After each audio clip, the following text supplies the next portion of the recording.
Thank you for joining us this afternoon. We have already started, so we've already had our invocation and Pledge of Allegiance, and we are coming out of executive session as soon as somebody gives me a motion to return to regular session from executive session.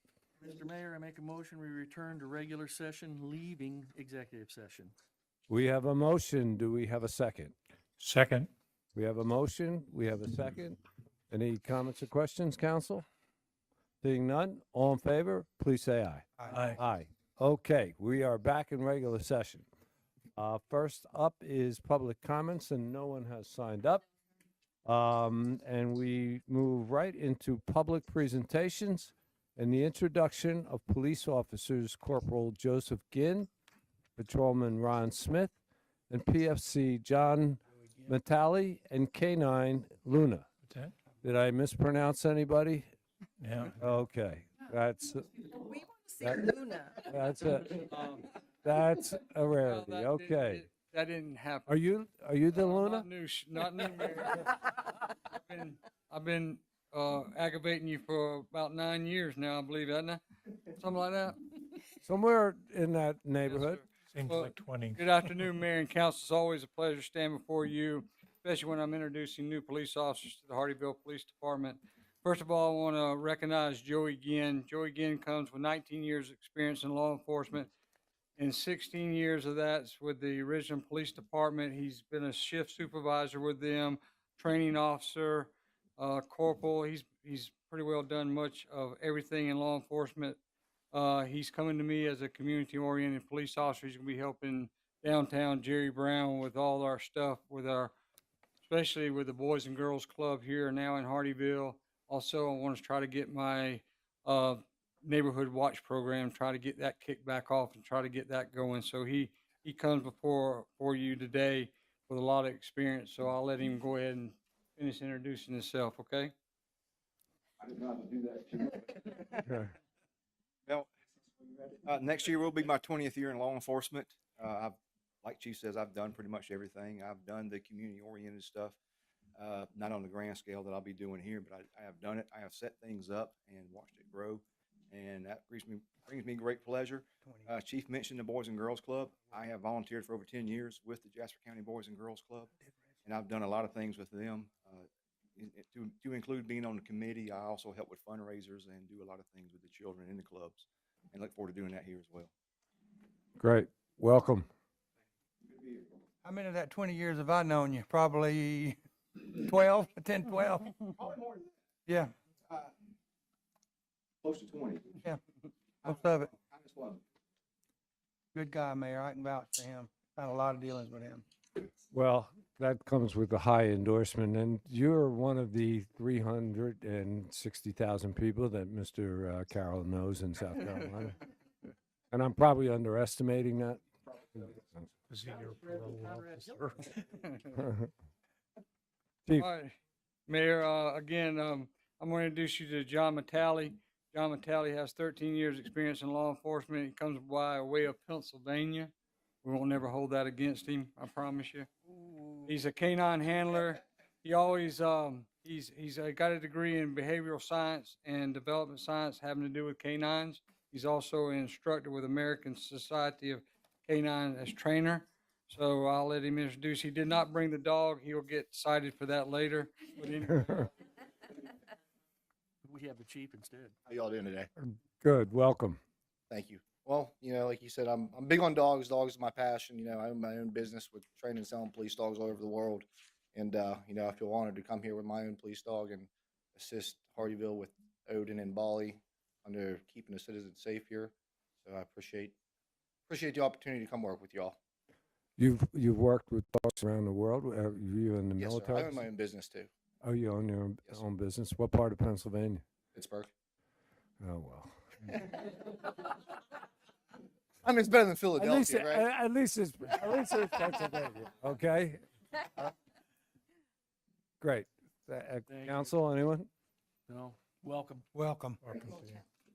all right, Mayor, my last but not least here, Mr. Ron Smith. Ron comes the way of, he used to work for Port Royal Police Department. He left Port Royal Police Department to spend time with his wife and his newborn. He's now tried to get back into law enforcement. I want to give him an opportunity. Y'all spent several years in Afghanistan working in the U.S. Army, so we're glad to have him on board, and we're looking for great things with him. So I'll let Ron introduce himself to you. Good afternoon. Like Chief said, I took some time away. I spent 2 years at Port Royal. I took the last year off to, spend some time with my wife and my young son. I'm just excited and grateful for the opportunity to finish my career or, start my career here with Hardeeville and further better myself and hopefully help the city of Hardeeville grow. Great, welcome. Thank you. So I'm going to get calls from Mayor Malphus and Mayor DeVito yelling at me for taking on, there's police officers, right? No, sir, you'll get good calls about me. No question. Oh, yeah, that's why they'll be complaining to me. Yes, sir. But welcome to the city of Hardeeville. Wish you great success and in your career and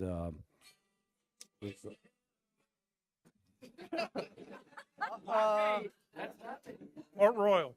I told you that's Mayor Malphus. Give me a call. I forwarded your number to him. So I just let you know Oh, that. busted. Thank you all. Gentlemen, Thank you. Thank you, welcome.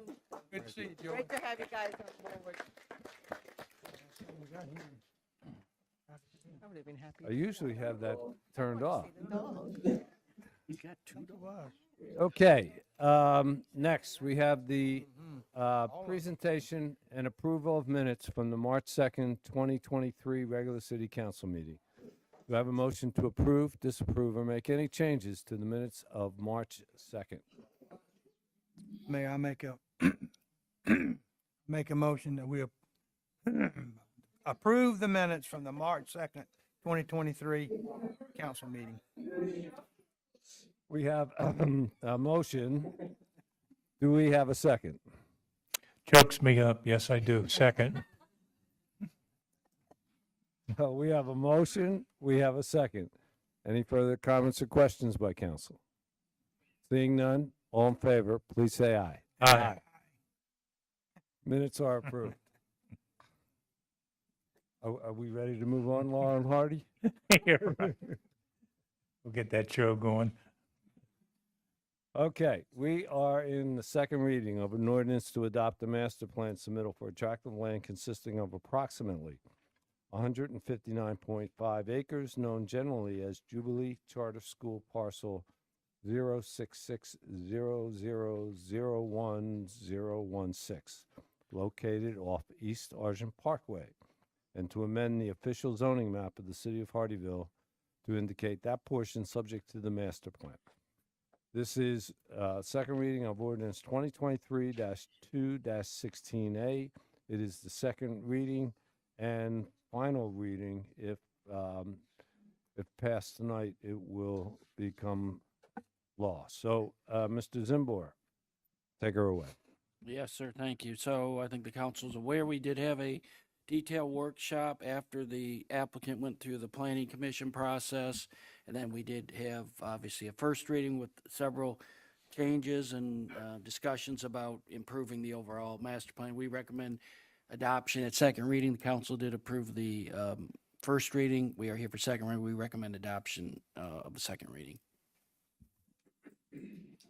Okay, so let's start to my right and with Mr. Mearsman.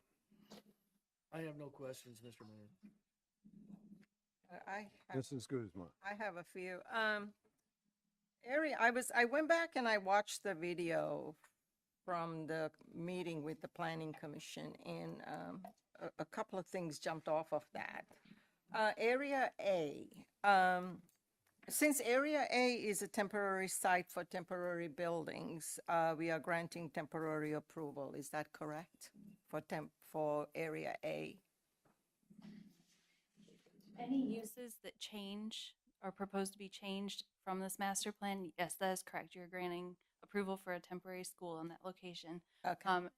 Area C is labeled for future development. If anything comes forward for any of those areas that are different than what is shown on this plan, then it will come back before you and Planning Commission. Okay, because at that same meeting, I think the developer, Mr. Rome, okay, did state that, that if possible, they were trying to recoup some of those costs from the purchase of that. So my thing is, if Area A, once they take those temporary buildings down, will that be up for sale? And that means they're going to come back to us?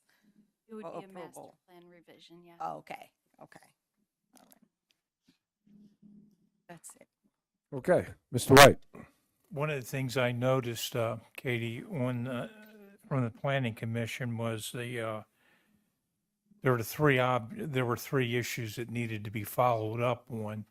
And I'm just wondering, is somebody going to be following up on some of the conditions they talked about, traffic, the appropriate crosswalks, some of those things, so they just don't get lost in space, so to speak? Correct. At staff review committee, we will revisit the traffic.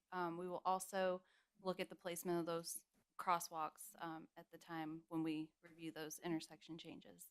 And they did work with the developer on that pathway along East Argent Parkway as well. Thank you. My point is, we just don't want those to get kind of lost and not followed through on. And thank you for addressing that. Appreciate it. Mr. Carroll. Not so much, I guess, a question is, I guess, a statement and stuff. I guess, and I think Steve said something about a while ago, you use that word proposed.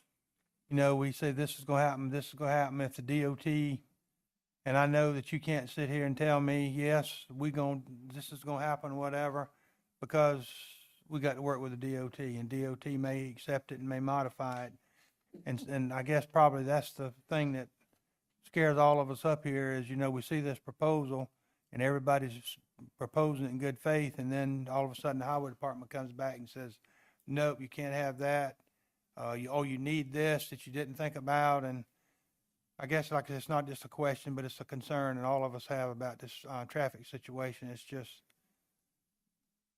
but I guess we just have to, like Steve said, you have to take a gamble, I guess, sometime. That's it, Mr. Mayor. Okay, I'm sorry I missed the first reading. So if I have questions that are duplicated, please forgive me. But going back to the workshop, there was I brought up concerns about having the enough area for drop off and pick up, and so we don't back up into that area. Could you explain to me what's exactly going to happen in terms of the travel in and out to the school? Because as a charter school, there's no buses, right? So these are individual mothers, fathers carpooling coming in. So there's a much higher stream of passenger vehicles rather than school bus. So could you explain to us all again how that's all going to work? Yes, sir. Connor Blaney with Ward Edwards Engineering. Thank you all for your time. Part of any school project, including a charter school, regardless if it's on an SCDOT road or not, SCDOT is involved to make sure that the traffic flow, how parents pick up and drop off, how those stacking distances work. They review all of that before OSF, which is the Office of School Facilities, will approve it. So the temporary facility is broken up where drop-offs for any preschool kids versus any of the older kids would be on separate sides of the building, such that the large loop on the lower side of the temporary facility can accommodate stacking of vehicles at a length that wouldn't back up into the road during pickup and drop-off hours. And I'm sorry for interrupting, but just so we know, the temporary area that you're talking about is Area A?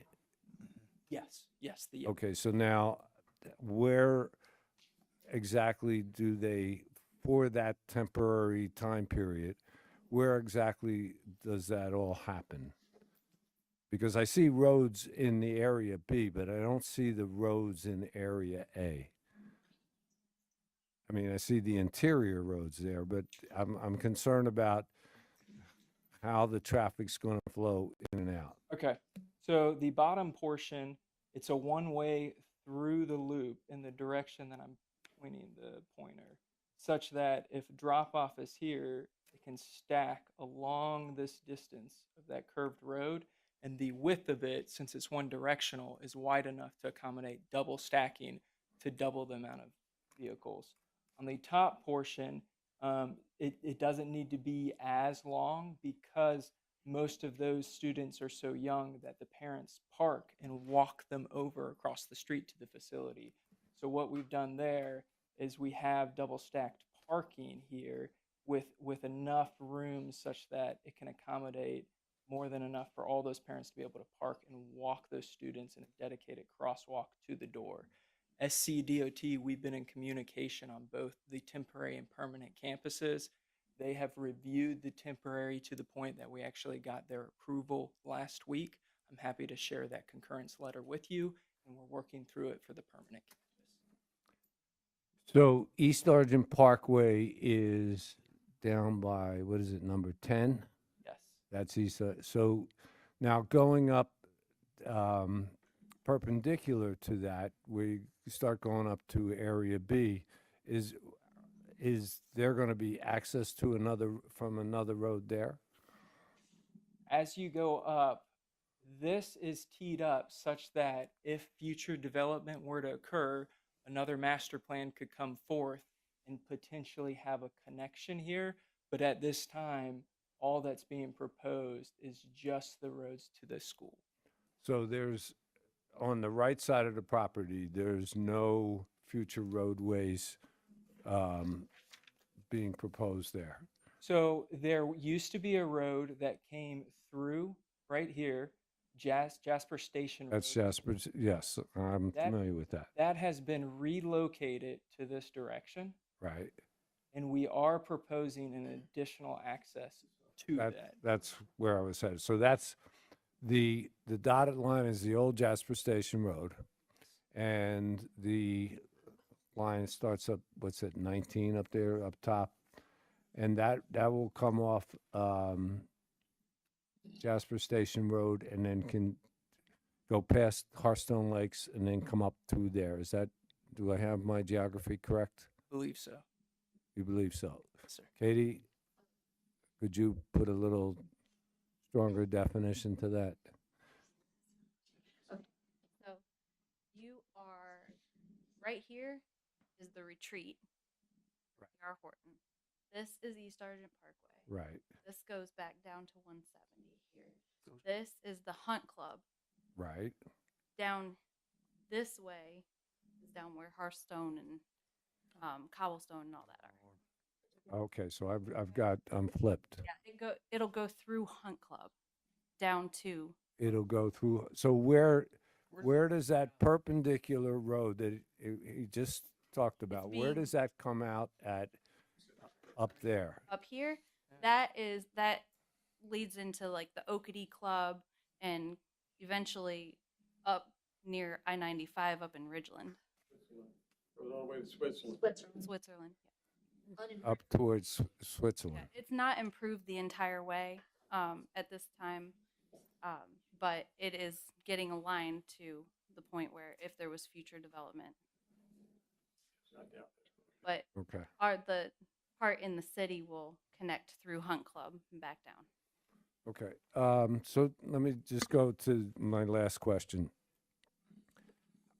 I've worked with the school district in the past, and in talking about what would be needed for a campus, I've never heard 160 acres.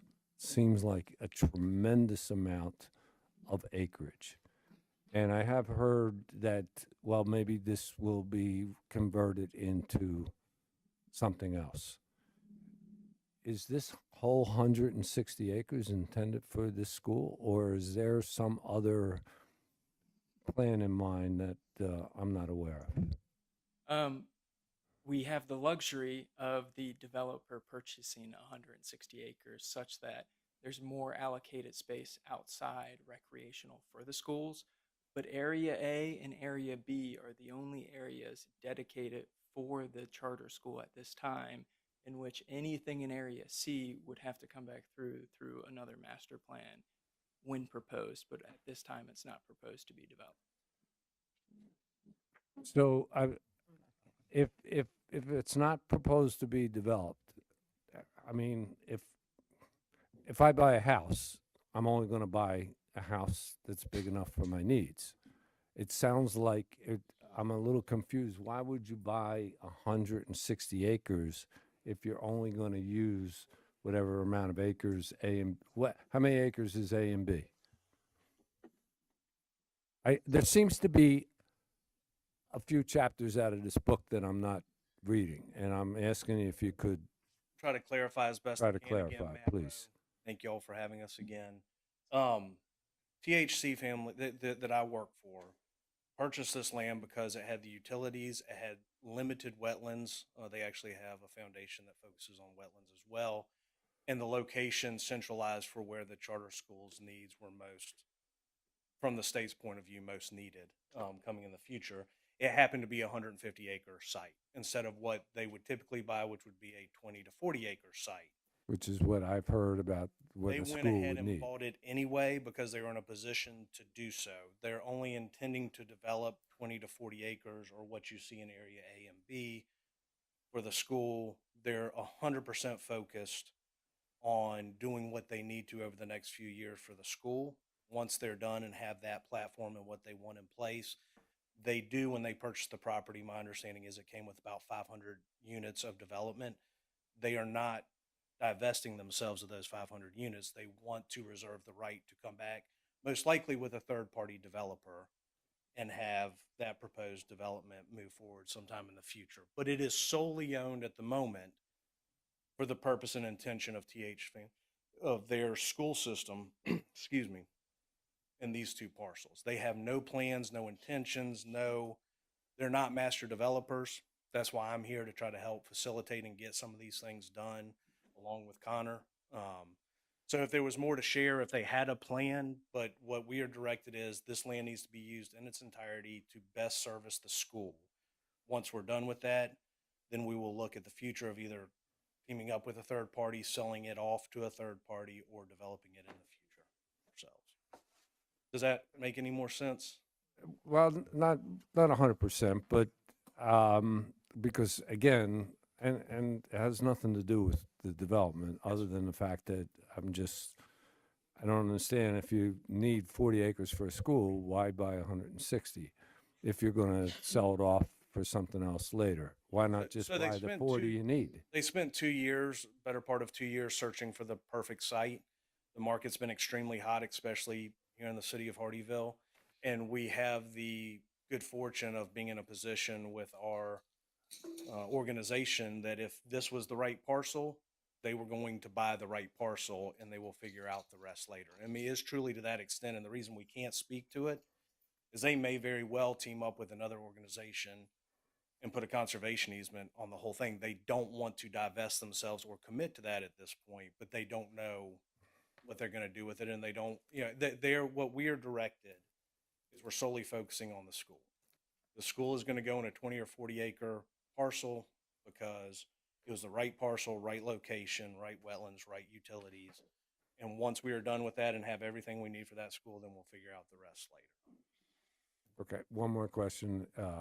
And at the workshop, there was a review board question, Katie Brana, that they had a process that they had not gone through at that point.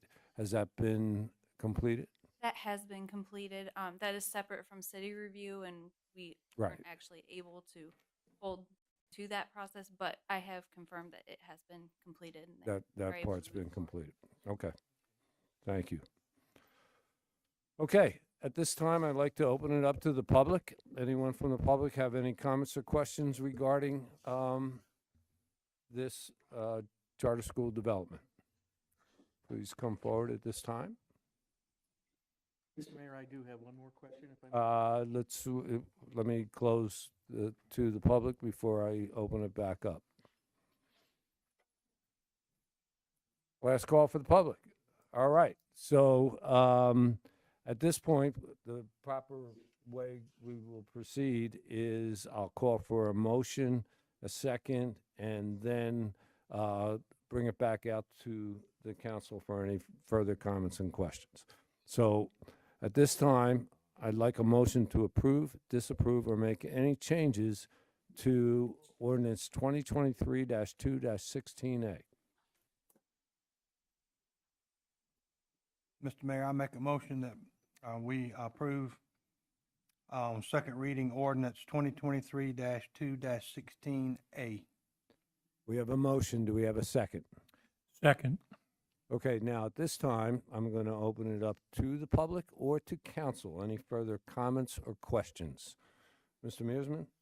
Yes, your comment just a few moments ago about that Area C, or they're reserving the right for the 500 homes on this property, was through this whole process is the first time I've heard that. I was here for the first reading, I was here for the workshops, and I heard terms like recreation and wetland use and all of that, but this was the first time the 500 homes has been brought to my attention. I believe the comment in our very first meeting. I'm sorry. If council directs the question to anyone, we're all a little new here, so I want to try to make sure it's very important that we establish the proper Robert's Rules of Order to proceed. So Mr. Mearsman has directed a question to you. Anybody he directs the question to, please come to the podium so we can get you recorded. Absolutely. Councilman Mearsman, if you remember, I believe the word I used was we did not want to divest ourselves of the development rights associated with the property. Again, they have been there the whole time. It is not our intention. The company, the people that I work for, the foundation that I work for, are not developers. This is their first charter school. They have Meeting Street, which we've spoken to. They're here doing philanthropic work. It was the right site. You can go on county records now, see what they paid for it. It was a lot more than any school should pay for a site, but it was the right site, and they were in a position to do so. So what we are saying, and I think what staff is saying, is that whatever, whoever, whenever, that is not anything that's being focused on at this moment. If it was, I promise you, I've lived here my whole life, I'd share it with you. It's just not a focus of ours right now. We just don't want to divulge ourselves of the opportunity to come back in the future if we want to do something with Area C. Okay, I was just, my curiosity, it's all in the wordsmith of it. I deal and I look at homes. Yes, sir. Divestiture of the development agreement. These are huge. I have a life. I don't sit and read them every one word for word. Yes, sir. I would have appreciated somewhere along the line that the mention of homes and not just development agreement was put in there. That's all. When I apologize, it wasn't intentional. I can promise you that. You guys have been fantastic to work with. Staff has been fantastic to work with. We're here to build a school at the moment. At some point in time, somebody may choose to do something else. Is that fair? Good luck with you. Okay. Thank you. And just as a follow-up to your question, Councilman Mearsman, Mike, if this is sold off for some parcels or development, that they would be held to the terms of the PDD and the density approved within that PDD. Is that correct? The total density. The right. total density. So they Yeah, would so- be Right. So- restricted to the same terms that the master plan of East Argent is entitled to. Absolutely. Okay. Plus, again, just to reemphasize, this would all come back through the process. So that's, whatever they decide to do in the future, that'll have to come back through the process. I think what Mr. Mearsman's saying is it's not really a factor so much as as just transparency. We all want to know up front what the total plan is, so we don't have a surprise later on. And that, I think, is Mr. Mearsman's point, and it's well taken. Okay, anyone else? Any further comments or questions by council or the public? I would be remiss not. Sir, if you would please state your name and address for the record. Ted Moy, Jasper County School District. I would be remiss if I didn't come up to this podium and approach this venture. From the beginning, I've watched this process with this charter school, and they have been jumping through hoops from the beginning, and you guys are still asking questions at the end before you approve this tonight. Evidently, they still have a whole lot of homework to do.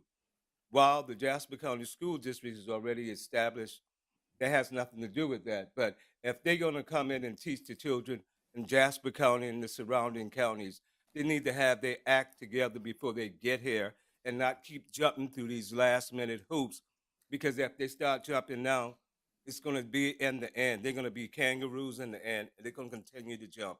Thank you. Thank you, Mr. Moy. Any other, again, from the public or from council, any comments or questions before I call the vote? Going once, going twice. We have a motion, we have a second. I'm going to call for a voice vote on this. All in favor, please say aye. Aye. All opposed? The ordinance is approved 5-0. We wish you luck in your venture, and please take Mr. Moyd's words to heart, because we are entrusting you with the lives of the children of Jasper County and Beaufort County. Thank you.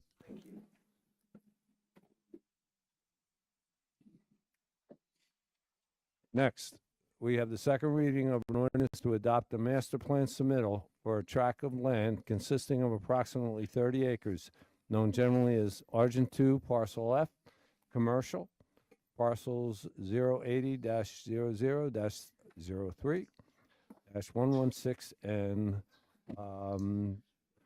067-00-02-007, located off Argent Boulevard, and to amend the official zoning map of the city of Hardeeville to indicate that portion subject to the master plan. This is second reading of an ordinance 2023-2-16B. Again, I'll remind the public that this is the second reading and final vote on this particular project. Mr. Zimbor, please. Yes, sir. Thank you, sir. So again, this was, went through the normal site plan review process, went to the planning commission. The council did have a separate workshop in which the external, internal proposed traffic improvements or mitigation was discussed. There was a updated traffic mitigation plan that was sent to the council a few days ago. The traffic engineer and the engineer for the development is here to answer any questions, as well as the applicant. First reading was approved, and we are recommending adoption of second reading of ordinance 2023-2-16B. Okay, let's open it up to my left this time with Mr. Carroll. No, sir. I asked pretty well the questions that I wanted last time, and I think we discussed it pretty good, so I don't have any. Mr. White.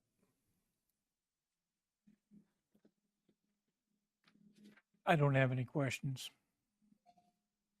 Mrs. Guzman.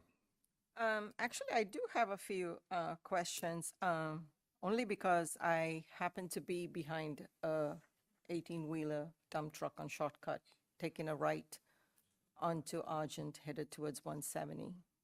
I was trying to take a left onto Argent, and I watched this dump truck. He couldn't clear the intersection without going all the way into the lanes going in the opposite direction. So here's what I'm wondering. If you have an 18-wheeler coming in with trusses, how do you expect that 18-wheeler to turn into your property without encroaching on the other lanes?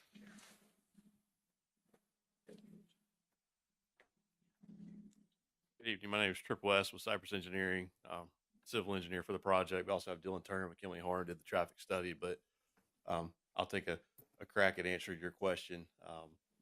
Based on the feedback from council in the workshop, our traffic studies uh, required a left-hand turn lane into the project for westbound traffic. But you're more considering eastbound traffic. Oh, making it's, the right-hand. it's either way. It's whether you turn left or right. That dump truck took the entire roadway to make his turn to go wherever he needed to go. And I was like, okay, if you have an 18-wheeler coming in, as some of your pictures show on another site, with trusses on there, how is he going to make that turn without A, tipping over or clipping somebody else? Sure. Our driveway, well, let me step back. So westbound traffic, we got the left-hand turn lane. So a truck would move from the through lane into that left-hand turn lane. They would be straight and stop to make a left-hand turn into our driveway. That intersection with the geometry we have there for the through lane, the left-hand turn lane into Village Drive, and now the right-hand decel lane into our property that we added based on the feedback from council. We're significantly kind of widening that area in the vicinity of that intersection to make that turning movement. So the truck would be expected to pull into the turn lane, wait until it's clear, and then there's sufficient space for him to make that turn, as well as a wide driveway into our project. So probably in your case, what you may have experienced was maybe that the throat on that driveway was too narrow, was not designed for a truck to make that turn. For our project, it will be designed for that truck turning movement to be made within the area of that intersection and driveway. And we model that to make sure that the wheel path and everything has room to make that movement. So you're not worried about a possible tip over or, losing the balance, load balance and tipping over? Are you not worried about that or concerned about that? I'll say we can't predict or control the driver of the vehicle, but the site and the roadway and the driveway will be designed to make a safe turning movement for that vehicle. Yes, ma'am. Okay, so how do you envisage this traffic coming into, because we had already put a condition on this project where it's going to be one way in, one way out. There's not going to be any backing up beep beeps, at the crack of dawn kind of thing. So if they're in that turn lane, going to turn, are you saying turning a left or right onto your property? Either one. Okay. So a truck coming westbound from, I believe this is 170. 170, yes. Which would probably be fewer trucks, I would anticipate. We discussed before, a lot of the deliveries will be coming from Florence, probably coming from the interstate down Right. 278 eastbound into our site. But either way, it'll work the same. A left-hand turn would, of course, make their left-hand turn into the driveway. Right-hand turn, same thing. They would then, for the left portion of our property where primarily the truck traffic would be going, they could either come down this driveway, circulate the site this way, and come back out. More likely, they'll come in, circulate through the site around this way, and then back out to the driveway.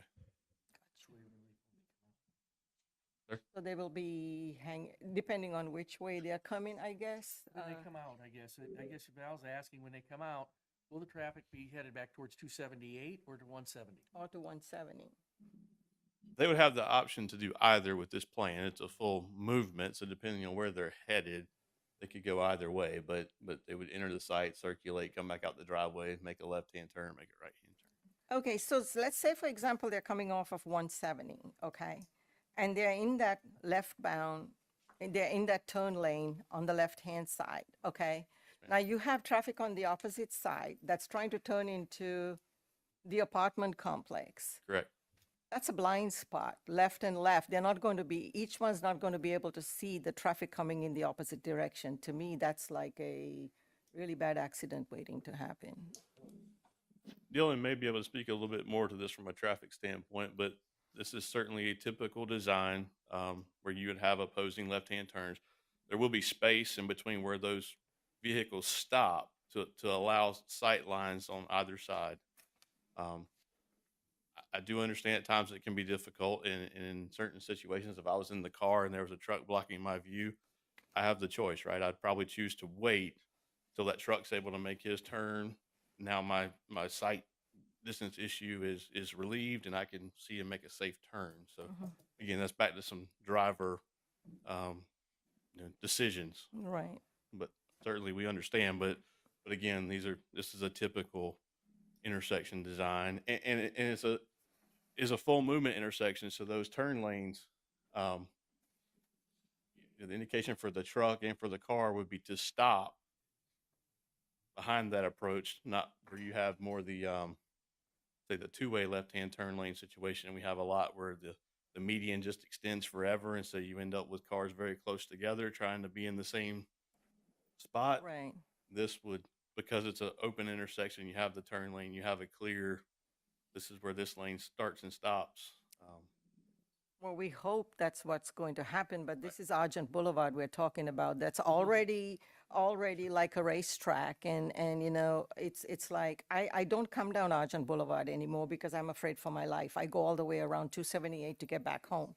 That's how crazy it's gotten over there. So when you have 18-wheelers coming in with a load of trussers trying to do those turns, whether it's left or right, that scares me because to me, public safety is number one. Sure. And again, the majority of the large trucks, I think as we said before, we anticipate would come from Florence, come down the interstate, come down from 278, make a right-hand turn into the site, and avoid that left-hand truck sitting in the median situation. That'll be much less frequent. And that means they're coming down 278, hanging a left onto Argent, and then coming down. So that's going to be a fun intersection too to cross with a load of trusses coming down that way. So well, thank you for explaining. Mr. Mearsman. What is the width of your driveway?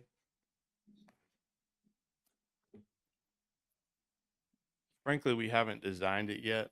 I think, look, again, it'll be based on the arms manual, it'll be based on that turning movement. With the right-hand turn lane, that gives us a little bit more space, but I think the throat is maybe a minimum of 40 feet wide for a development of a commercial development like this. What is the turning radius on, say, an 18-wheeler then? Do you have that fixture, that number? I don't have the number exactly. It's larger than a passenger car, Larger than certainly. 40 feet. Well, The point that I'm getting to is, I think what Ms. Guzman was talking point, and I may be wrong, was if one of those 18-wheelers exits your property and exits to the right, not to the left, then they're going to be crossing into opposing traffic. And it could be that they would always turn right, but maybe they won't. That's one of my concerns right now. If widening your throat of your entrance and exit would possibly improve that, it's something that needs to be looked at. The other thing is we've heard the traffic studies on Argent Boulevard. The first mile and a quarter or so from 278 on Argent Boulevard is a 45-mile-an-hour speed limit. Then all of a sudden we hit up past Riverton Point Loop Road to 55 miles an hour all through this property till we get back on the other side of the power lines, and then it goes back down to 45. So the highest speed and most dangerous part of this road is where we're going to put this access. And I cannot get out of my mind the additional 2,000 residents that potentially in the next few years that are going to have to come out onto Argent Boulevard.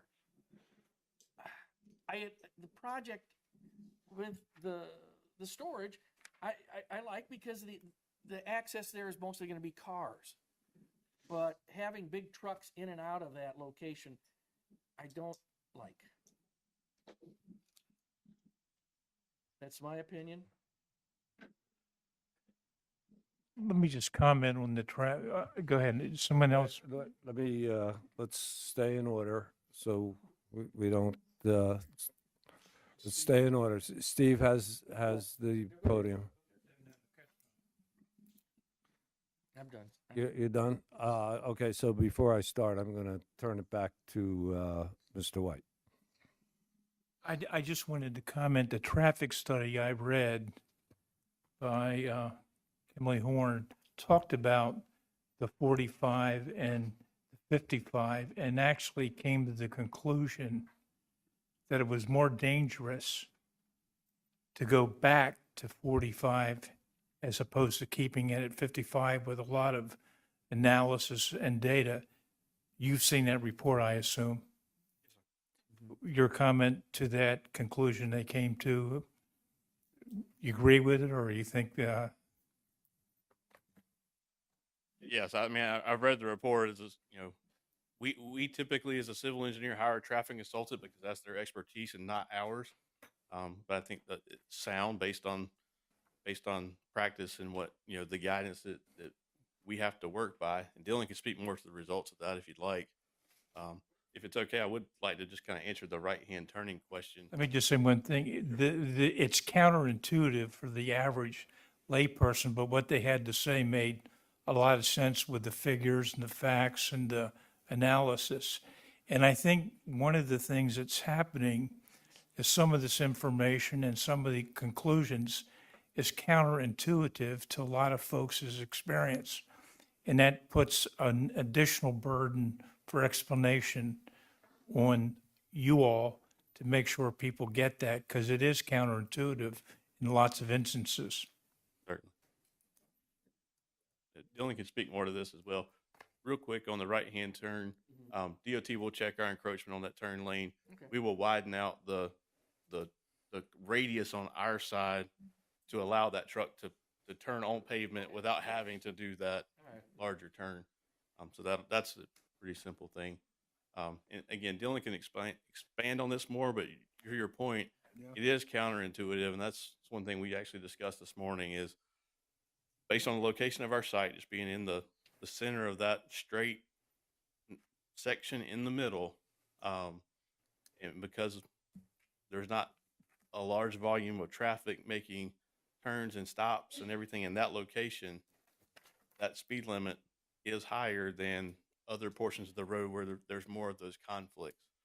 So over time, as these developments, homes, traffic, more cars turning, red lights eventually down the road, come to Argent Boulevard, you'll have that opposite effect. That speed limit is naturally going to reduce because those people don't have that long, straight shot to accelerate and get up to speed before they're starting to interact with these other things, somebody turning into their apartment site or eventually a red light, slowing traffic down and pacing it out. So I think we agree in for this site in particular, we understand the issue. We understand what future is planned to happen in this area. And we do believe that that you will find that speed limit is reduced in time, but based on our conditions and the data we're able to collect, we just don't have the ability to force that change with this project. Thank you.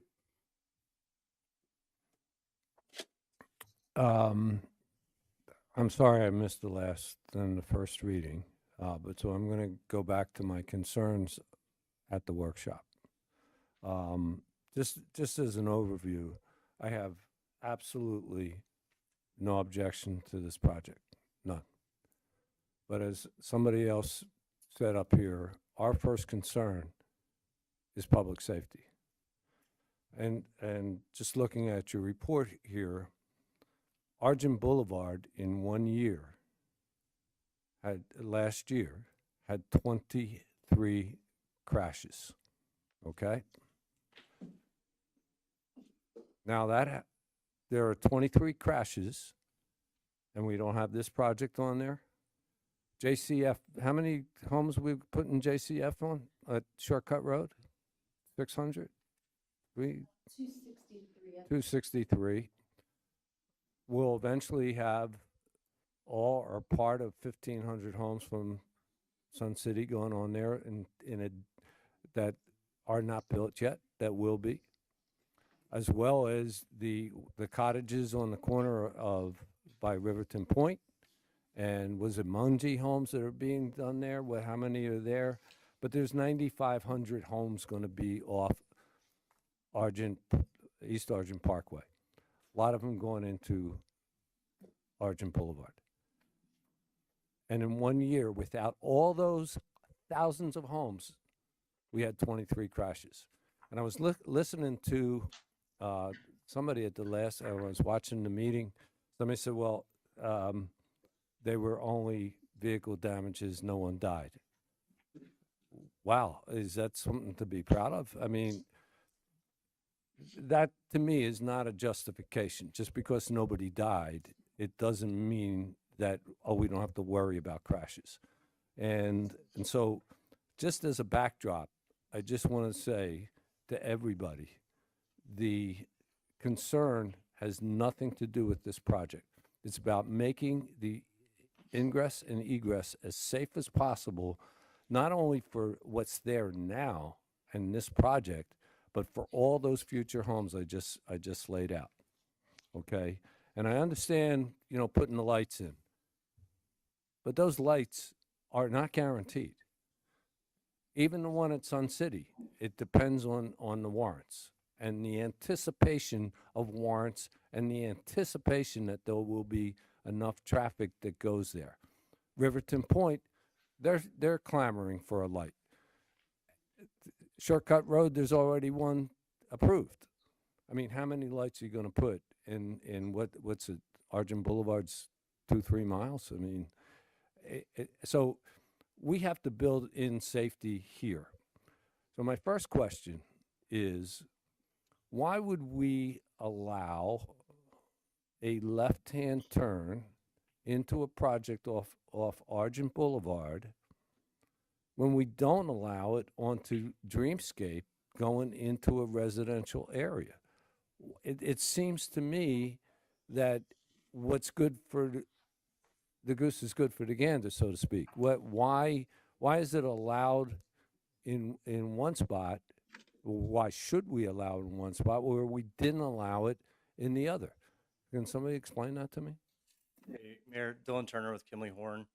I'll first say that I don't think I said we didn't have a crash issue because there's no fatalities. I just stated that they were property damage only, which means typically leads to like rear end crashes, which occur without left turn lanes.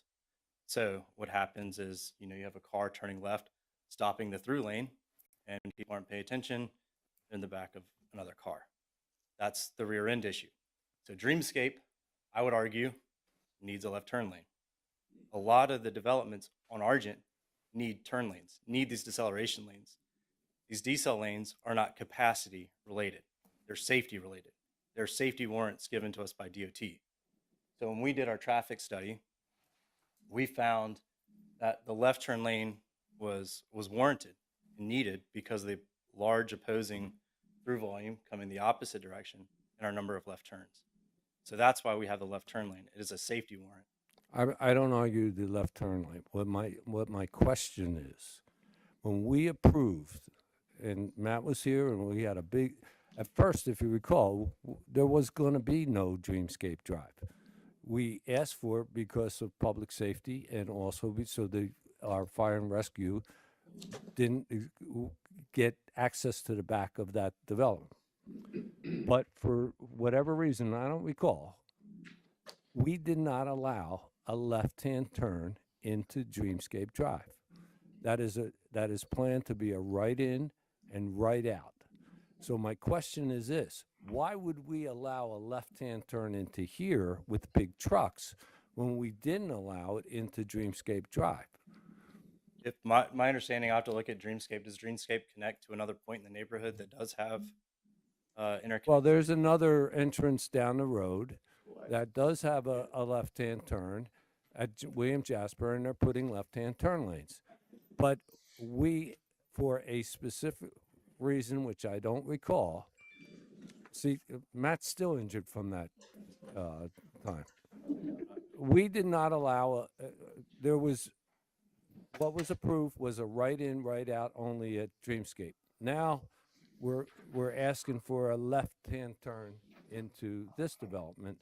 And my question is, why wouldn't we, if we didn't do it for one, why are we doing it for the other? If Dreamscape's right in, right out, there's no left turns from Argent Boulevard into Dreamscape. Exactly. but you're asking for one here. It's because it's a full movement. I can give you the answer. Matt Rains, I'm with Pulte Homes. I was with the mayor when we did the original rezoning, where we added a parcel on here and we adjusted the mixed use onto this parcel. And we added the entrance off of Dreamscape. When we went to the DOT, the reason they wouldn't let us have a full interchange or full service intersection there is because the site distance from there to Sergeant William Jasper. They said we were too close to each other to be able to take the left-hand turn out of Dreamscape. So I know it's the worst answer. I hate what the DOT tells us, but ultimately they said we couldn't have the left turn out of there at the time that we would apply for the encroachment. There, I come out of there every day, making a legal left-hand turn, by the way, but it's still, and the sight line there is far better than at William Jasper. So it really, that makes, talk about counterintuitive, it doesn't make any sense. And why, why, and again, the same question to DOT, why would you allow it here where you're going to have big trucks, and as Mrs. Guzman said, they're going to have wide turning radius, but we don't allow it in for passenger cars into Dreamscape, and then that just puts them all down on William Jasper, and so I struggle with a logical reason why we should allow a left-hand turn into that development. Yeah, I was gonna say, let's kind of summarize that, and Dylan can help with the spacing as well. I mean, DOT looks at, they had Dreamscape driving that development as a single project. Here we have a property that's going to be subdivided between two developers. So in the interest of safety, one thing DOT is, and that we're attempting to do here, is to provide an access to that property, a shared access. So instead of having two access points, which each property may be entitled to based on they have frontage on DOT right of way, we're consolidating those into one driveway. So now instead of having two conflict points, we have one conflict point. And then to Dylan's point earlier, we're also adding in the turn lanes to add another measure of safety to that intersection, to move those turning movements off of that through lane where those rear end crashes interact. We're aligning with the opposite intersection.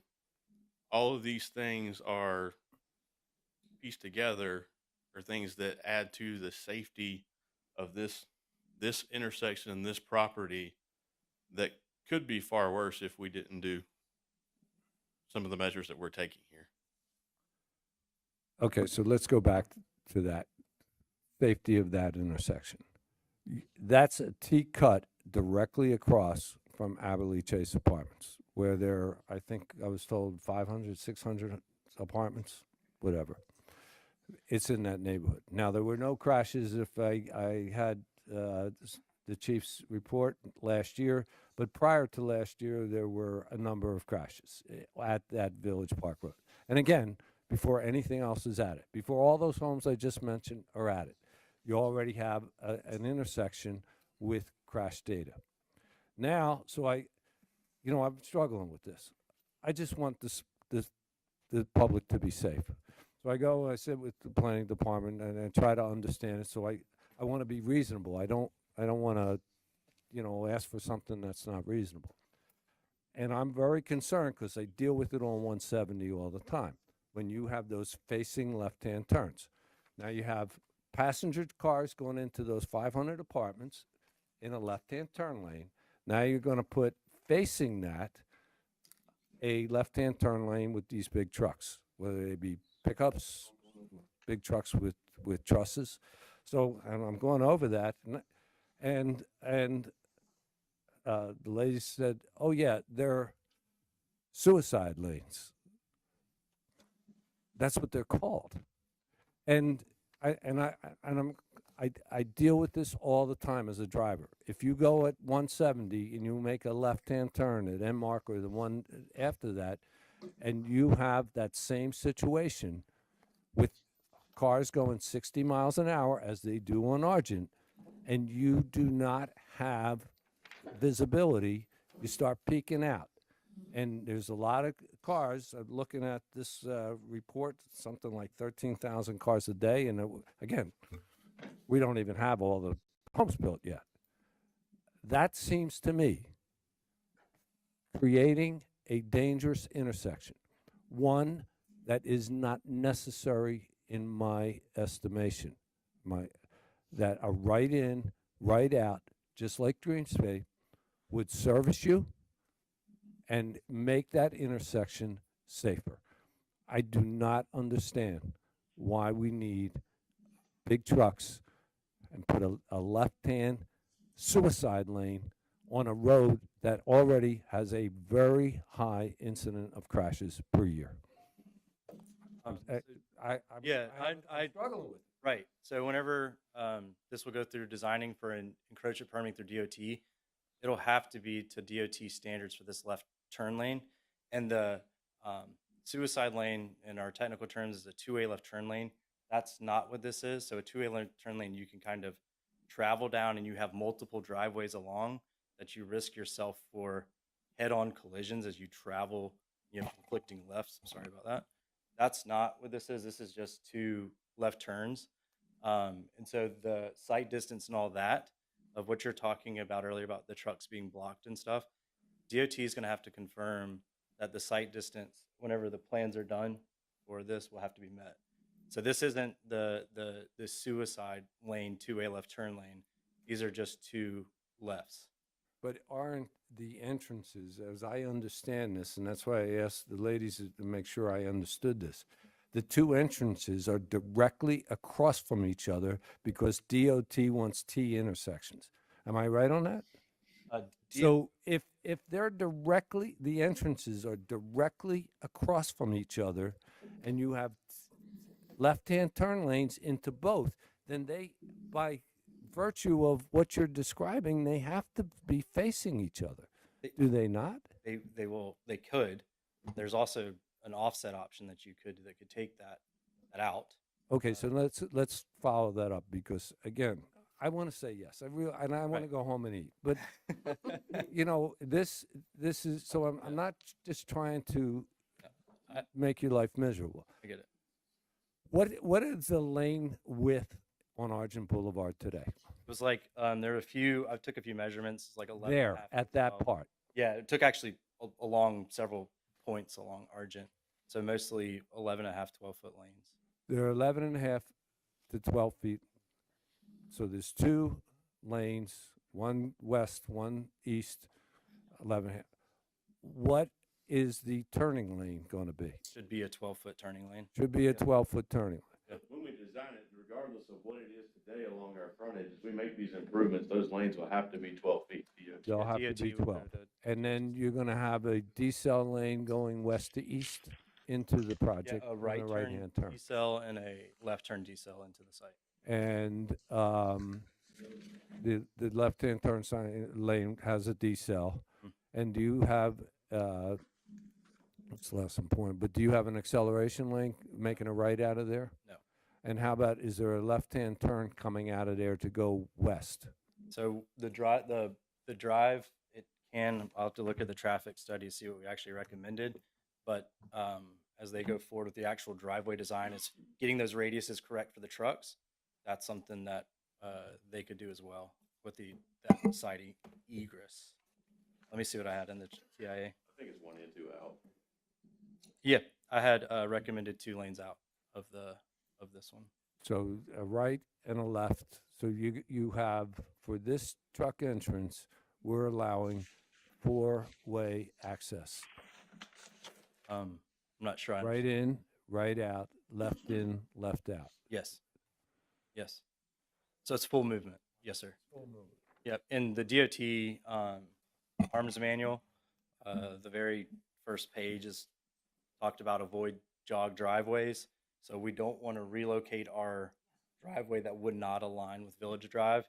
It wants you to align. Like the title page of it, the arms manual says avoid jog driveways, which is kind of like, I'll show this to you, like offsets at the very top. They don't want you to do that. Yes. They want you to align our driveways, which we're doing. And so since the apartments full movement and we meet all the spacing requirements, we would also do a full movement driveway there. When we had a project at exit 5. Hmm. And I didn't put it back up here, but I had a video of an 18-wheeler coming out of Pilot. And what they do to make that left-hand turn, and that, by the way, that area has multiple crashes, Hmm. they just pull out.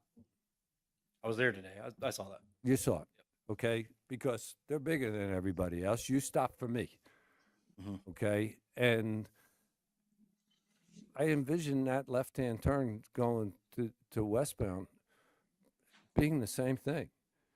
Because as you said earlier, people they wait long enough and they start making irrational decisions. So what we have to do, in my estimation, is create a situation where we minimize the risk of irrational uh, decisions. And by putting this as a four-way access on a road that we haven't even begun to see how bad it is unsafe. I am not comfortable saying yes to this project with that situation. I'm sorry. It scares the heck out of me. In the case that it was a right in, right out, and we're having trucks, so if they wanted to go back south towards 278, would they U-turn on Argent? So if they're not allowed to take a left out, I mean, what are the options there? Are they turning around in businesses to go back to the left if it's not a full movement? Go down to 170 and go back to. Go to 170 and go up to Like Val does. 278. Are they going? I are they mean, going that's what the residents of Sun City have to do now. They won't go down Argent Boulevard because they're afraid for their lives. And especially at night. And that's the reality of the situation. That road is scaring the entire region. And that's a fact. And we're putting something in there that's going to make it more dangerous. And I'm not happy with this plan. I said it at the workshop. It came back without any change. We couldn't deal with the speed limit. I'm telling you, that is not something. I need another option. And if we have to delay the vote on this to get some other experts, to get DOT in here to testify, I'm sorry. Nothing that's been said here has made me less frightened for public safety. And that's our number one responsibility. It's not the you can put whatever you want there, but make Argent Boulevard more safe before the fact, not after the fact. And I'm sorry, I can't say yes with this traffic plan. Right. Can I also make a couple comments? So I appreciate the concern around safety. One of the things that came up in the workshop that you recommended, I thought was a great idea, which is the deceleration lane that we added, right? So it was a part of our effort to make it a more safe intersection, is by adding the deceleration lane coming from 278 into the job site. But I think the bigger concern here is about the semis, and I think it may be a little bit misfounded. And I think if y'all think back to the workshop, we talked about 5 times a week you get a semi. We don't cross dock trusses, meaning if you think about the efficiency of how we do our operation, the trusses actually go to the job site. So the trusses that built your house or anybody's house in here, they won't come to a facility like this to be built or to touch. They actually will come off of 278 and they'll go into East Argent and land at the slab itself. The deliveries here would be if there was some material that needed to get dropped from like a delivery truck. It's not going to be every single house that we build, 150, 180 of them that we build. All these trusses aren't going to come here to be reloaded onto another truck to leave out of here. So the estimate from the team that actually operates these things out of Jacksonville that was here last time was 5 times a week we'd have a semi in.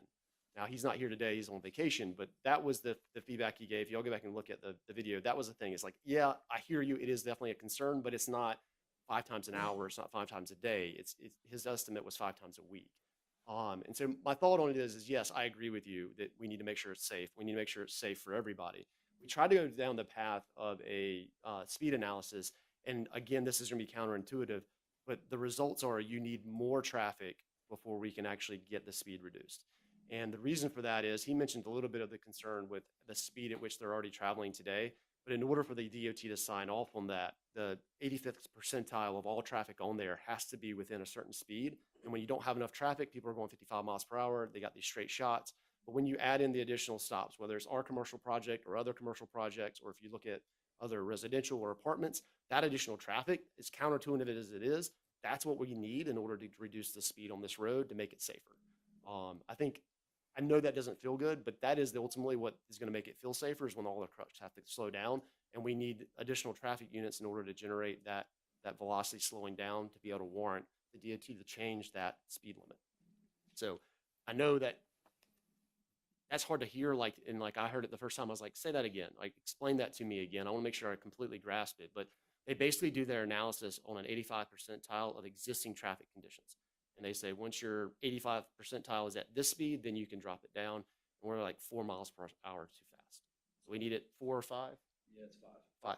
5 miles per hour slower, and then they'll drop the speed to 45, which is what you asked us to look into last time. And it's just not close enough to like get the DOT to move on it. And again, I thank you for putting the decel lane in, but at the workshop, the last couple of weeks, watching the last video, nothing that's been done, it makes me any more comfortable about that left-hand, having those 2 left-hand turns, in and out.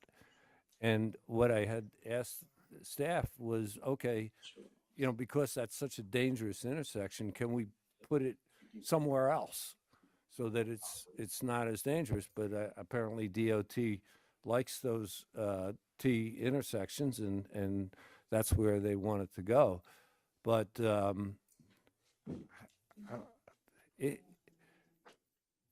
whether it's a semi with trusses or it's those big pickup trucks, because they're all workmen, it's going to be a lot of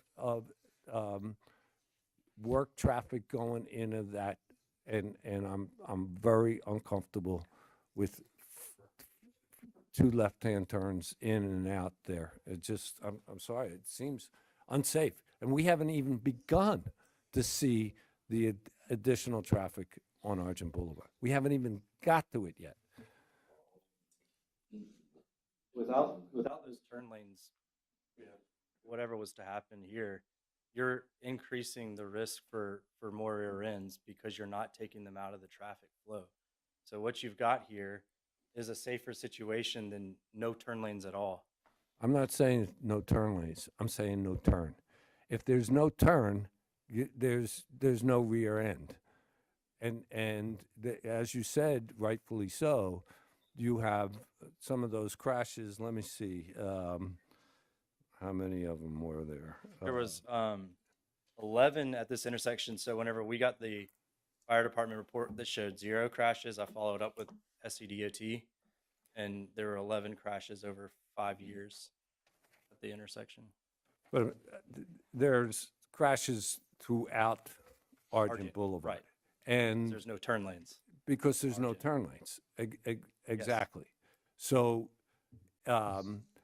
if there's no left-hand turn allowed in there, and that's what I'm trying to say to you, then you don't have cars stopping to make a left-hand turn.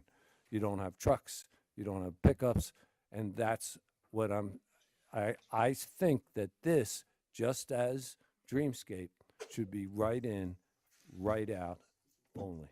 Dreamscape has other connectivity to another neighborhood that they can turn left into. This doesn't have any other interconnectivity. There's no interconnectivity to the site for them to make a left, whereas Dreamscape does. So go around. May I say one more thing? Kind of to your point earlier, and to Matt's point, the majority of the traffic coming in and out of our driveway will be passenger cars, pickup trucks, day laborers, people coming to work in the office. You already mentioned earlier with that right in, right out. It makes people want to make a decision to illegally turn left, which again causes another dangerous situation. One reason why DOT wants us to make a full access driveway is so that the intersection is properly designed, that they're able to make those legal turning maneuvers without trying to go around an island and a right in, right out and cause a worse situation. Because we're trying to address, I know we're focused on the truck problem, but the reality is most of the movements are going to be those smaller vehicles. that are going to choose to do something illegal because we tried to prohibit them from doing what they should be able to do. I'm looking at crash data at Village Drive at Argent Boulevard. From 2018 to 2021, and again, there's a whole lot of houses that have gone up along Argent Boulevard since 2018. I'm looking at 11 crashes at Village Drive from 2018, 4 years. And that's before anything else goes in. And that's the intersection you're talking about adding, another left-hand turn lane with trucks right across from where we already have a history of crashes. And that's my concern. And we keep putting things on Argent Boulevard, keep putting things on Argent Boulevard, and without, just making them safe. And I don't feel safe here. I don't feel safe with this plan. And I'm sorry, I don't feel safe. So I've said what I have to say. Let me open this up to the public at this point.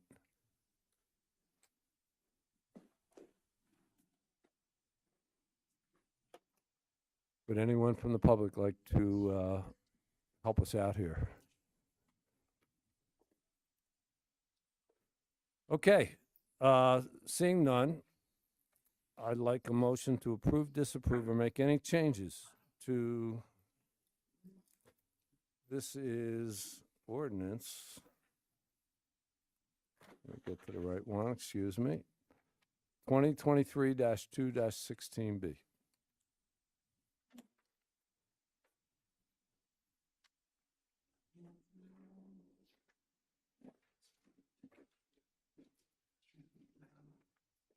Would anybody like to make a motion? If there's no motion, there's no vote. We've been through that once before.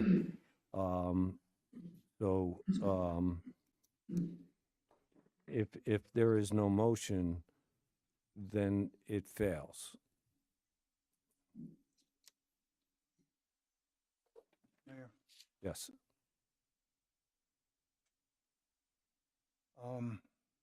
we've discussed this so much today, and we've done homework, the developers have done homework, and I hate this for this just to die.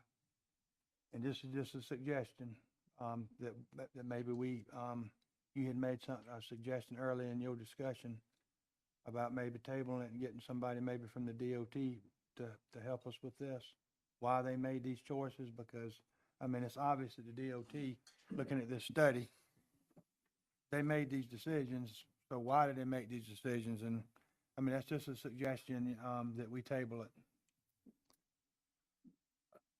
Certainly, I would rather table something and get more input than say no, because the project's good. I respect the project. I respect the I don't want to do representation. that to y'all.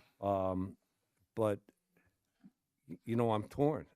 I'm torn for the safety of people, and I don't think anything I've heard here tonight makes me feel any safe. So if that's an option the council want to take, then please, let's hear a motion to that effect. Mr. Mayor, I will make a motion that we table a vote on this until we have the information provided by DOT and any other information that we deem necessary to make an informed vote. A second. Any table needs to be date specific. Right, I forgot. Your next two meetings, just for information, is April 6th, and then you have another meeting on April 20th. All right. And we can go into, I would just suggest go ahead and pick one of those two. If you don't have the info you need by then, you can always table it again. Mr. Zimbor, before the motion is completed and the date specific, how fast do you think we could have a hearing with SCDOT and their experts, and that may help the motion? My understanding is this is out of the Charleston district, and it's Josh Johnson, right? And my understanding is he isn't returning to work, I guess, and again, I don't know all the specifics, but till April 1st. So I would recommend the April 20th meeting. That would give us a couple weeks when he returned to work. So in your motion, Mr. Mearsman, do you wanna specify that we wanna hear testimony from SCDOT? Yes, I will reword it. Mr. Mayor, make the motion that we table item 2023-2-16B until information is gleaned from DOT and all information necessary to make an informed decision. But then it has to be date specific, Mayor. The date specific? Your motion is to table the item until Okay. the April 20th meeting. Okay. I think you can make a I motion. will withdraw my motion because I will not be here April 20th.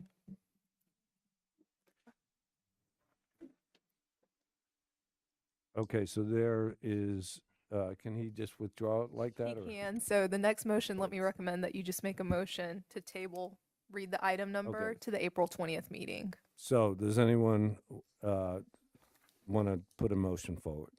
Mr. Mayor, I make a motion that we, table, 2023-2-16B to the April 20th meeting, and at that time, get some type of, DOT study or testimony. We have a motion. Do we have a second? Second. We have a motion. We have a second. Are there any further comments or questions by council or the public? Seeing none, I will call for a voice vote on this. All in favor, please say aye. Aye. All opposed? Gentlemen, thank you for your patience, but I'm going to quote Mr. White. We don't want to be in a hurry to make a mistake, and there's people's lives at stake. And so please bear with us for another month while we look at this a little further. Thank you. Thank you.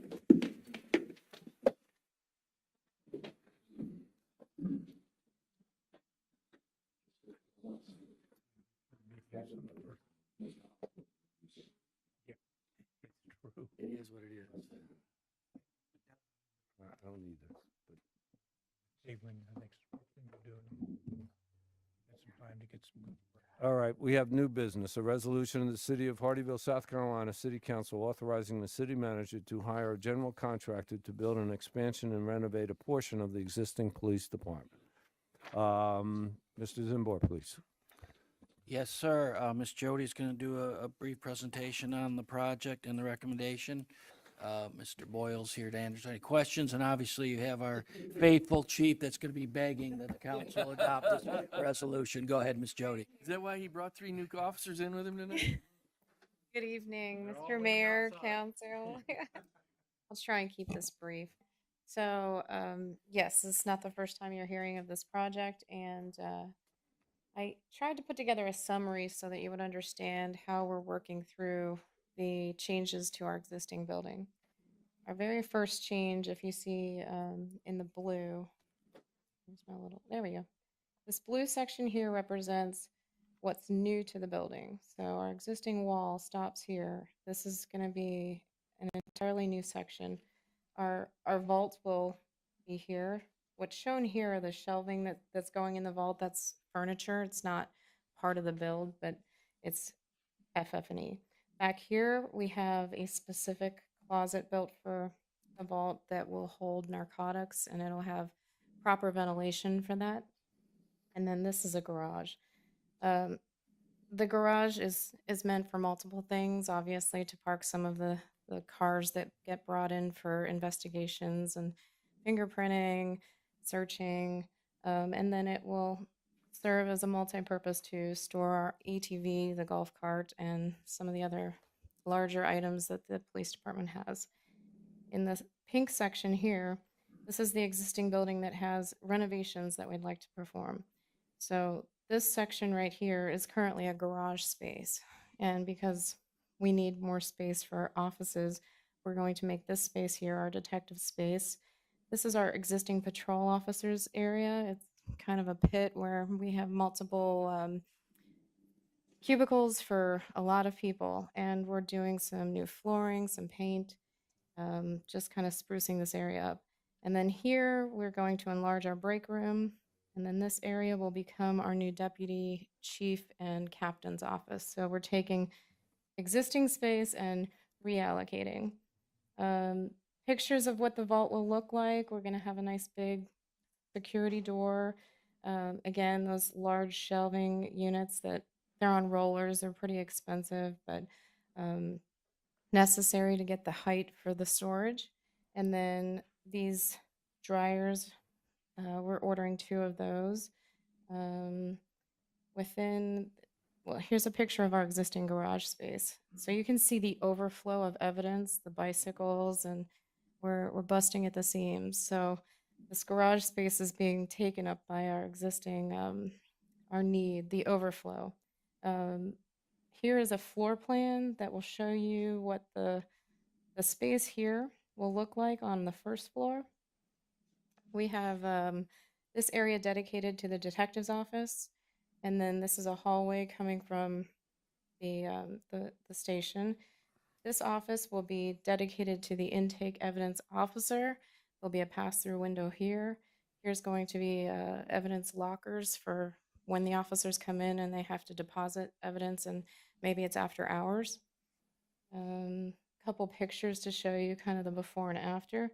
Your first floor again, what it looks like now, and what we hope for that detective space to look like right here. And then the evidence lockers that I spoke of that are here, that's what they look like. The pass-through window will be here for the evidence intake officer. And then the second floor of that space will become a training classroom / area for press conferences or conference room overflow for meetings. And then these 2 areas on each side of the training classroom are storage, of which, again, within this facility, we are lacking. So that's going to be a lot of storage. Storage for their equipment, storage for files, Christmas decorations, you name it. We need the storage. Then we go outside and we have this carport area that we're proposing. This being the existing location that we would put the carport. That'll protect our officers when they are bringing detainees into court. It's good shelter for the elements, and it's also going to increase the parking, which is drastic. We need more parking down there, so we're restriping this area back here to provide for the patrol vehicles to effectively use that space. In the existing patrol officers area, we're trying to refresh it. It's going to look a little bit like this with some epoxy flooring and some form of mural or paint that gives it a little bit of life. Our break room, we're hoping to add some areas where they can sit down and just eat a sandwich, have some lunch. The security fencing outside will wrap the perimeter of the station, and it will bring our station into compliance, given our current fencing is chain link and a little old, rusty. A little bit. So yes, this is an 8-foot fence, and the arch at the top provides a non-scalable surface. And then we get into our project totals, which I'm going quickly, but our design cost, currently we're at $44,000. Our construction estimate that has come in, and that is a firm cost, is 1.2. And then our FF&E cost, which is fencing, generator technology, evidence dryers, the vault shelving, office furniture for desks and special equipment. So your project total comes to $1,465,261. Our funding sources are laid out for you, which you can see that this project started a long time ago. A long time ago, prices were a lot better, so there's a change in that. Our project schedule, we've gone through our design and permitting phase here.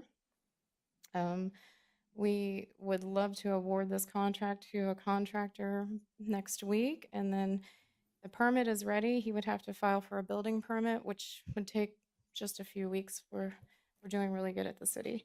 If we were to hold a pre-con meeting April 3rd, groundbreaking could start as early as May 1st, and it is guesstimated at this time to be a 6-month project. So before Christmas, we would have a new space. It would be fantastic, yes. Questions? Okay, let's start with Mr. Mearsman this time. I think it's great. It's badly needed.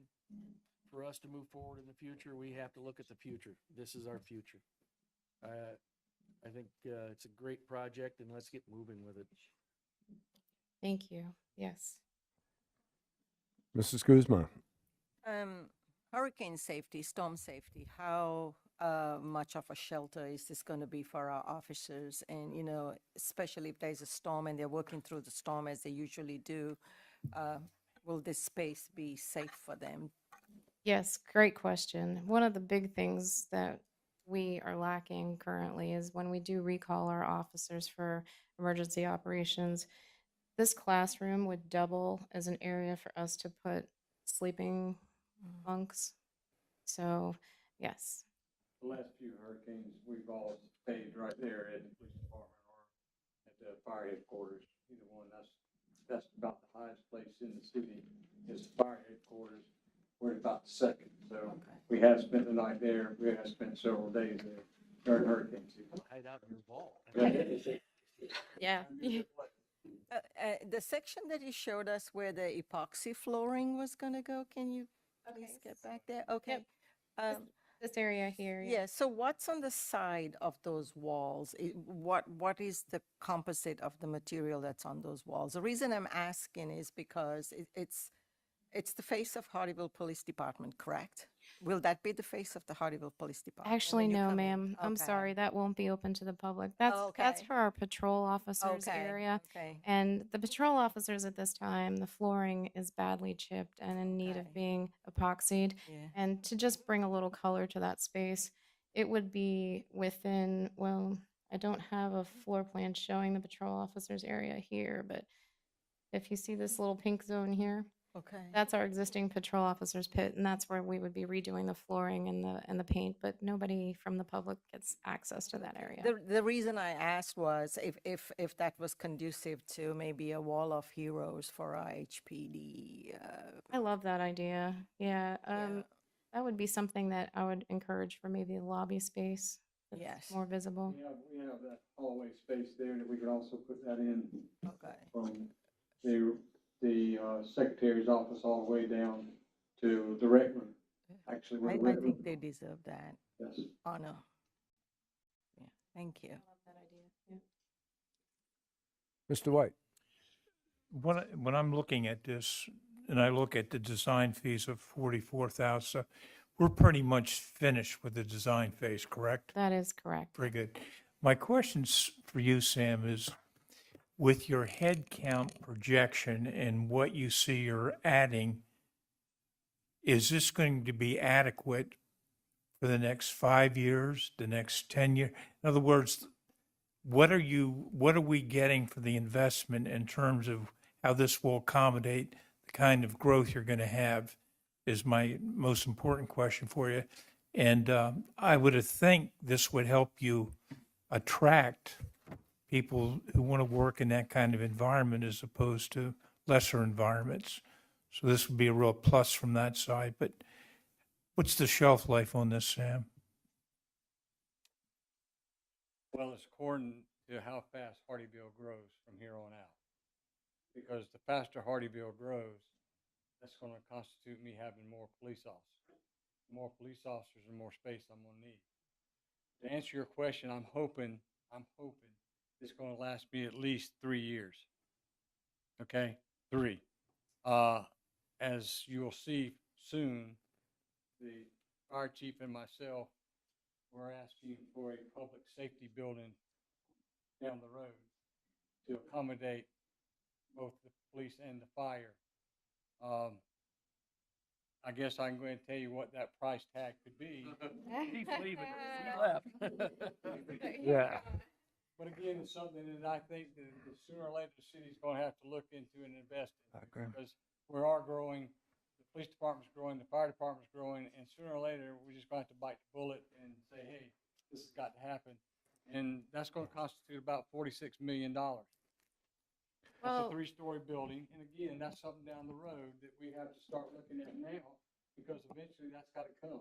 And that's whether I'm the chief of police here, or he's the fire chief here, it's gotta eventually gonna have to happen. And again, we are putting I call it a Band-Aid on the situation that I see in the next 3 years, we're gonna be out of room again. Well, let me ask a question. Um, If we're spending 1.5 Right. and it's going to be for 3 years, Right. it would seem to me from a design point of view and a thought point of view, if we spend another $200,000 or 250, do we get something that's 5 years or 6 years? My point is 1.5 incrementally, if you add some money to that, maybe you get some, to me, 3 years seems awfully, you know, Well, the problem is, we don't have no space there. we're catching up, yeah. We're out of space, and as far as acreage wise, where our building sits. Now, our plan would be, if we built something else down the road, is to turn that in now, the judge's office could use that assisting space for either another courtroom and another judge to come in, because the more officers I have, the more court time you're going to have, and all that's down the road, of course. And that would be the plan that I would see in the future, is turning that building into that space. Specifically, though, with regard to building occupancy, and I know that it's hard to give a projection for the next 3 years how many officers we're going to continue to hire. I can tell you that the increase in square footage by building out this existing garage and adding that livable 2,400 square feet is drastic. That is so big. I mean, in comparison to what they're living in right now, this is going to feel like a Taj Mahal because it's 2 stories and it's open space. So we are going to put, as you can even see a little bit through this diagram, there's 9 bodies in this room. That's 9 workspaces for our detectives. That's big. That's 3 times what they're working out of now. So yes, I'm 100% supportive of what you want to do, and we appreciate your work as we do with Steve. And the question is, being as smart as possible in designing it and taking into consideration money's always tight and projects are always hard, and there's lots of competing needs, and you've got 1.5 almost, and I'm just saying, make sure that pencil's 1.5, sharp. So yeah. we can always, if we had to, again, we could always turn that space upstairs into offices also if needed to be. Again, if we just bloomed out that fast or that much, that could happen. So what I'm concerned about is how fast is the city gonna grow? You said 9,500 homes. 9,500 homes is a lot, but that's not gonna happen overnight. That's gonna take what, 5 to 7 years down the road for that to happen, which again, it's according to how fast the city grows. My last point, and thanks for letting me, if what we don't want to hear 2 or 3 years from now is, boy, we should have built the construction to enable us to put a second floor or maybe a third floor. In other words, let's think so that we can do that addition that you're talking about, so that we don't come back, boy, if we'd only thought of that, we could have added another floor or whatever. No, it's a great point, and that's exactly what we did. That's exactly what we Right. did here. Originally, this space that is our existing garage space, we were not planning for a second floor mezzanine, but then as I realized the increase of utilization for that space, it was worth the extra money, and putting it into the scope of work was the right thing to do because we are maximizing what we have available. This is much taller than it even appears, and if you're going to heat and cool any portion of the building, which at this time that is not, it doesn't make sense to heat and cool such a tall building and not utilize it as a second floor. So we did take that into consideration. Now, building a second floor over the entire building, I don't think is feasible at this time, not given the existing structure. Yeah. What about the new, new expansion, the garage and, the vault? Could that? Second story is going to go, is it right there? Oh, I see what you're saying though, Miss Councilman. Yeah. He's saying this area here. Area here. The cost to build that for a second story, I mean, we were pushing it into the 2 million mark. The garage already is enough room there to have a second story. And we need the height for the storage. We need the height for in the evidence vault. I was just playing off of what Bo had said. Maybe we do need to look at spending the extra money now.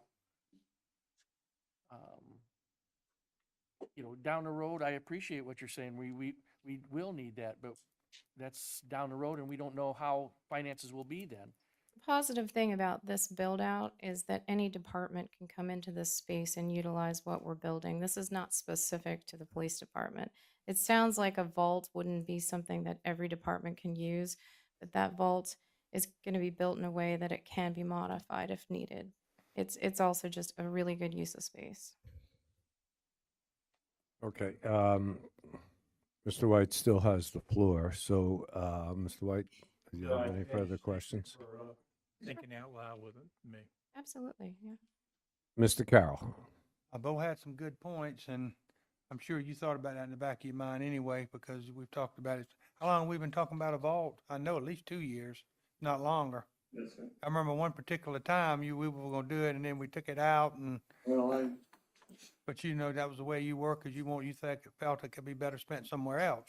So, do you still have the little vault thing upstairs now? Yes, sir. You still have that? yes, sir. It is very little. Oh, I know. So all that'll be in the.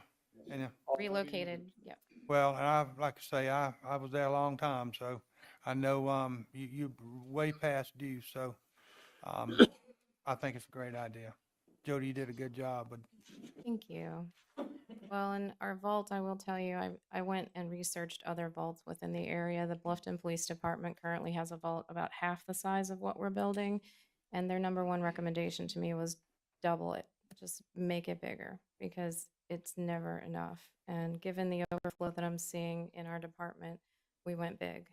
Well, you know, the state mandates that we keep evidence That's for right. a certain amount of time. Now, and that could be up, somebody got a life sentence, I'd have to keep evidence for that total person's life. That's the reason that we're running out of, we need a bigger storage area. That's the federal government telling us what to do. And now, don't care about whether or not I got enough storage space or not. But, so I gotta provide that. and document it and have it organized. So that's it. Well, and this will help with their chain of custody, having something that Yeah. gives them more space to do that. That's true. Yeah. Mr. Carroll, you done? That was it, yes, sir. Just a question. When was it that we just spent $800,000 on this building? No, Couple sir, years that- ago? It was budgeted to spend, but we hadn't spent that. We didn't make a couple years ago some Oh, prior renovations to in my police? time. Oh, I see. I thought you meant the fiscal 23, No. 840,000. We made some renovations. We To spent the- 200,000, a little over $200,000 in the police department, and most of that was given to the court. Back to here. Their addition. Yeah. Right. But That was the we spent, I don't know, 800,000 is in my head, but it doesn't matter. And I only asked the question to tack on to Mr. White's question. We keep putting Band-Aids and Band-Aids and Band-Aids. Shouldn't we be looking bigger? And I know that's a price tag that I know what's in your head. So. Oh, it's not just in his head. We put together an extensive worksheet for all of Right, you but to at some review. time, at some point in time, we do have to address the need, just as City Hall, the police and fire, what do we need 10 years from now? And how do we get that? Not just show up one day and say, okay, who's got $40 million? I think, and that's the task of the city manager with your department heads, but I think we do have to start looking at what we're going to do for a permanent surgery and not just Band-Aids. That's just an observation We've based on put what quite Mr. White bit said. of time into looking into that programming, and we've started both of what you're requesting. Okay. At this point, I would like to open it up to the public. Does the public have any comments or questions regarding this resolution? Seeing none, I'd like a motion to approve, disapprove, or make any changes to Resolution 2023-3-16A. Mayor, I would like to make a motion that we approve Resolution 2023-3-16A. We have a motion. Do we have a second? I will second that motion. We have a motion. We have a second. Any further comments or questions by council or the public? Seeing none, all in favor, please say aye. Aye. All opposed? Okay. Thank you. And we'll see you next year when you want to add on again, Chief? Is that? And then I'm going to remind you what Mr. White said. Okay? All right. We have another use for that vault in that case. Okay, next we have a resolution of the City of Hardeeville, South Carolina City Council to enter into professional services agreement with Wooden Partners of Hilton Head Island, South Carolina, to provide engineering and design services to complete construction documents for the city's Veterans Park and authorize the city manager to execute the agreement on behalf of the city. This is Resolution 2023-3-16B. Mr. Davis, do you have the floor, or Mr. Zimbor? You pointed at me, so I guess I can. Yeah. Good evening. Happy to be here. Mr. Mayor, at the last meeting, you said you wanted to get going on the Veterans Park, so here we are. It's been a struggle, but we are here. As you recall, just as form of background for our two new council members, a few years ago, we did a master plan for the whole area we're calling the municipal hub, the Main Street, Martin Street area where we have multiple city buildings, facilities. But the impetus of that was actually the desire for the city to create a veterans park, and then we kind of looked bigger and said we should look at all of this land. But the initial impetus for that was again to establish a veterans park. So this would be the first step in implementing the master plan, implementing the master plan. So we did an RFP for engineering and design services. We received 4 responses. We had a team. I would like to thank Brandon Snowden, Christopher Boyd, and John Brown.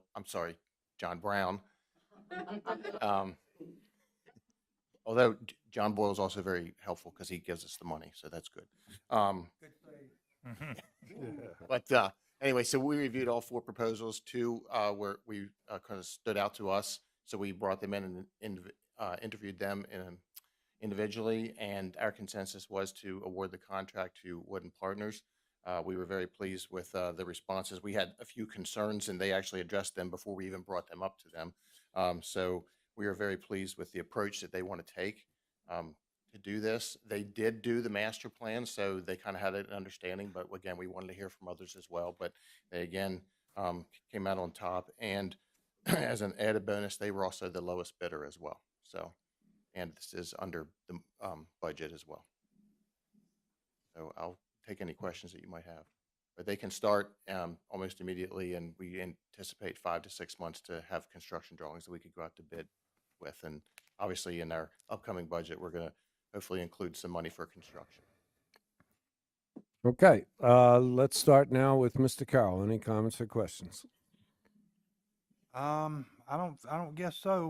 Like I say, I know we've had the proposals and we had the workshop, and I trust your committee and Brown and all them. So if this is what y'all recommend, y'all know more than, you're more informed than we are. So I don't have a problem. Mr. White. No, it was very thorough. I thought the group that you picked, reading through this, was a good choice based on everything I saw. So good work and good cooperation. I would add, I'm sorry, I do want to add, if you have any questions as well, Mark Baker from Wood and Partners is here as well, if you have any questions. I saw Mark back there. I can't miss him. He's right in front of me. Mrs. Guzman. I have no comments. I think you guys did a bang-up job on that. Thank you. Mr. Mearsman. I think you've done an excellent job. It's a long time in coming project, and it's going to make the city proud. It's going to make the veterans. It's going to be a great project. And I think the engineering and design is the first step of the process here. That's it. Just some background. We started this a couple of years ago, and I think early on, I don't know how many years ago, I thought, and I came into the city, just to give background, I thought it was important that we unite all 57 square miles of the city, that we're not, Sun City, Riverton Point, Margaritaville, we're Hardeeville. And we unite all the parts of our city, as diverse as they may be, with what we're calling the hub of our city, so that we all take pride being part of Hardeeville. And this was something that particularly stood out because we have memorial services at Margaritaville, we have them at Sun City, we have them at Hilton Head Lakes goes to Margaritaville. We don't even have a 9/11 ceremony. And I thought we are depriving our own citizens of gathering together rather than staying in our own little cocoon and coming together as a city for these important times. Ridgeland has a beautiful area that Bluffton has a beautiful area where their entire community comes together. So that's the background on what got us here. A couple years ago, we did with Mark and his company, we did a master plan. It was vetted, charrettes with the entire community. And I was a firm believer. I said it then, I said it about the White Hardy Boulevard.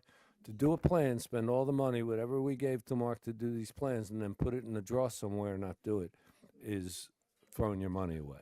So I'm glad to see that finally, after a couple of years, we're starting to initiate the hub. This is step one of a bigger project, and I say that for the benefit of the entire community. We're planning parks down there and that whole master plan that will create community spaces, and I think it's a beautiful plan. So my question number one is the space that we're talking about, is that the same space that we put in the master plan, or is it, because I know there were some things going to be moved around, the train station we talked about moving, and so this is the spot that we designated a couple years ago. Also on page 9, and one more question, and I'll get you all out of here. It says about getting together a committee of veterans and things to give input on this, and I thought that was already done. Right. We want to do it again. So we created the master plan. I can assure you that whatever we come up with is not going to look exactly like that, because that's more conceptual.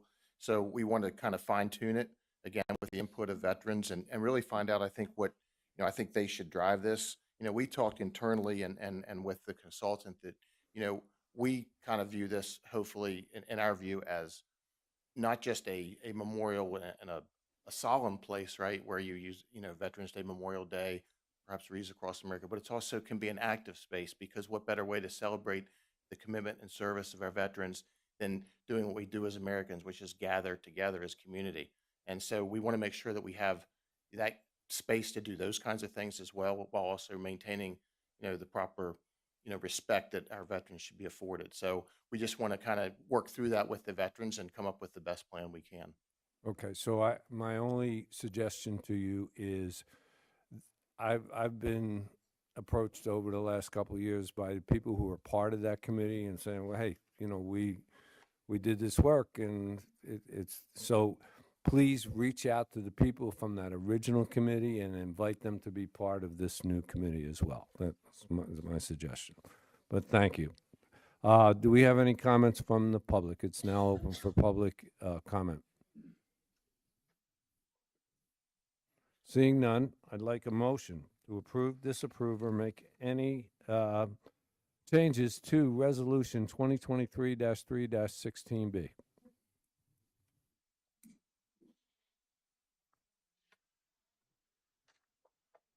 This is something near and dear to my heart, so I'm going to make a motion that we approve Resolution 2023-3-16B.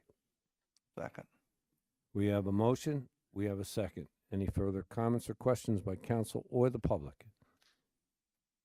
Seeing none, I'll call for a voice vote on this. All in favor, please say aye. Aye. All opposed? Resolution passes 5-0. Thank you. Thank you, Mr. Mayor, Council. Thank you. Item number C, consideration for a request to recommend sponsorship for the Jasper County Neighbors United First Annual Hardeeville Senior Spring Fling Weekend to the Hardeeville Community Transformation Foundation. Mr. Zimbor, please. Yes, sir. Thank you. So we received this request from Mr. Moy, and I know there's another request that the mayor asked to be added for the Buford Jasper Volunteers in Medicine. I guess they had some event as well. So what we've done, or what the council's directed, and what we've done for any solicitation requests, instead of these all coming before the council and having maybe more of a political discussion, and then kind of a free-for-all about coming in and asking for all types of solicitation. These requests will be directed to the non-for-profit, the city's non-for-profit for final determination, but the council did, as part of that process, to consider and make recommendations on what the council would like to support.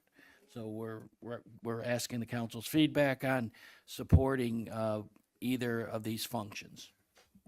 So just to clarify to council,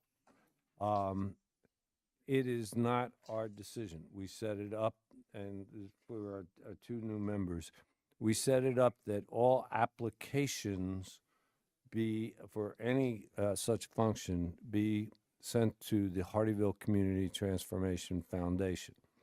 And that nonprofit would make the decision based on the request.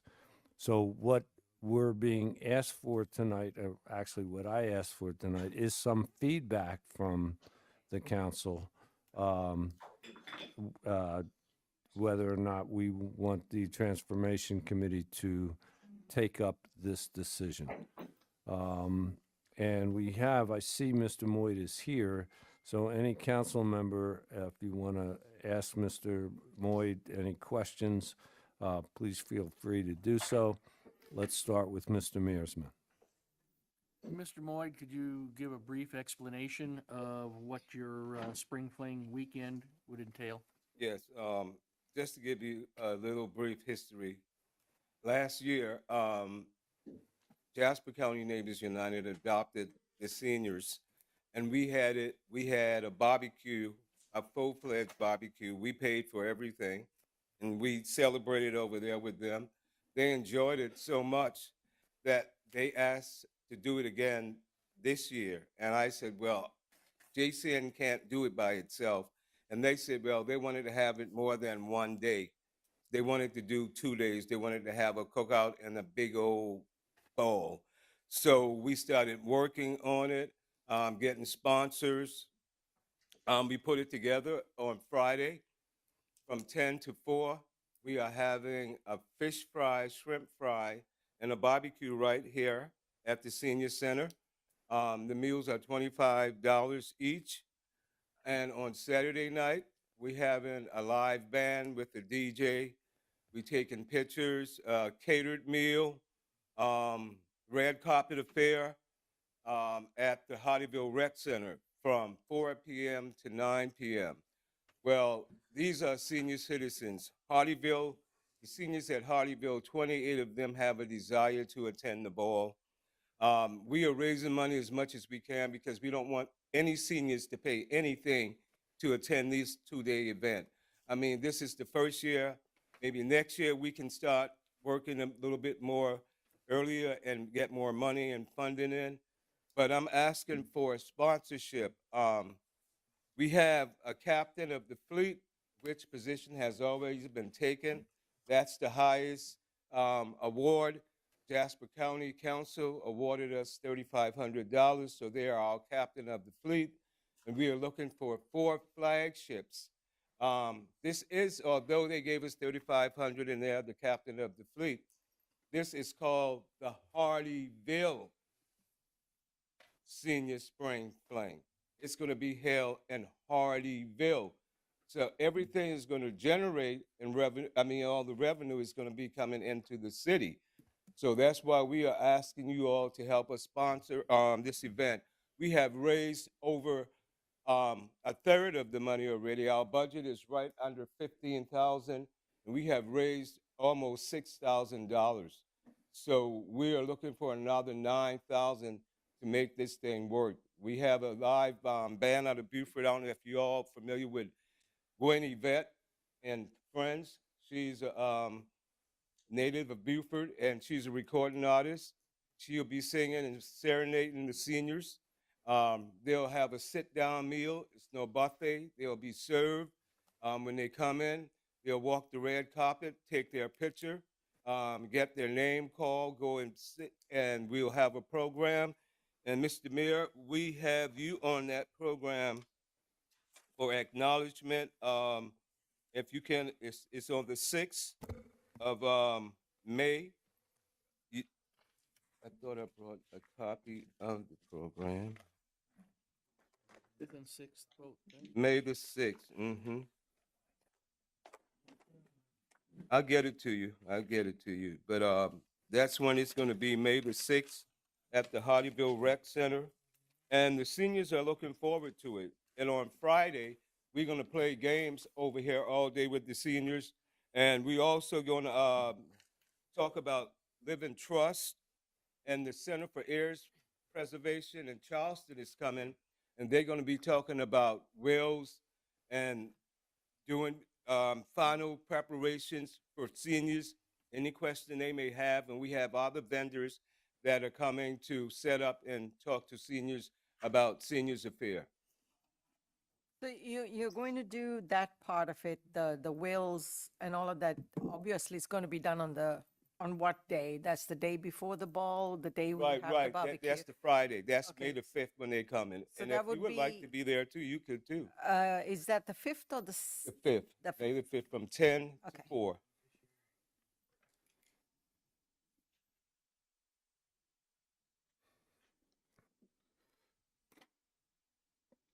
Mr. Mearsman, you still have the floor. Yield. Mrs. Guzman. and then no more questions. Mr. White. Ed, on your request, is your request for $9,000? You had talked about 3,600. No. I was confused by that. No, I said we need 9,000 more to make it work. But if you want to be generous and give us 9,000, we'll take it. But I'm not asking you guys for $9,000. I have some other sponsors that I'm working with. We have money coming in daily, basically, from business partners, JCNU. They're sponsoring maybe 1 or 2 people at a time, but we need major sponsors. And so we have Jasper County, so we are looking for Hardeeville to be a major sponsor too, so we can put your name on the marquee and your logo on the marquee. Because with the sponsorship, you get 6. I think you get your name on all the events. You got recognized at all the events. You are on all the merchandise, your logo and everything as a sponsor. So it'll be well known that you help sponsor the event. You know, Ned, I'm going to be supportive, and we'll come to a conclusion about how much. And what I'd like to have this be is sort of a turning of the page, So we work more closely with you and we restore our fellowship, which, as always, some things happen from time to time, but you're an important man in our community. Thank you. You're doing some important work. Thank you. And we want to have a partnership with you that has mutual respect and really works together, Ted. And you're a good man. You've done a lot of good work. Thank you. I I appreciate want you to know that. Thank you. Mr. Carroll. I don't have a problem. Like I say, Ted does a lot for the community, and this sounds like a good community event, and I don't have any problem. Thank you. Certainly, personally, I think we should be part of events such as this. And the Jasper County Neighbors United has been an important part of this community, as well as the senior center behind us. What I just want to remind the council, what we're here to do is not to determine a number, because that's up to the Hardeeville Community Transformation Foundation. And the reason we did that, Mr. Moyd, was so that it becomes a not, as I Mr. understand. It's a not political decision. But what we want to do is get a sense from this council that we want the foundation to consider this request. Thank you. So it would be in the form of an endorsement, not with a financial number. I don't want to overstep the foundation's responsibility. Yes. So having said that, the motion should be to support the recommendation that the Transformation Foundation take up this application. Is that said properly? Yes, sir.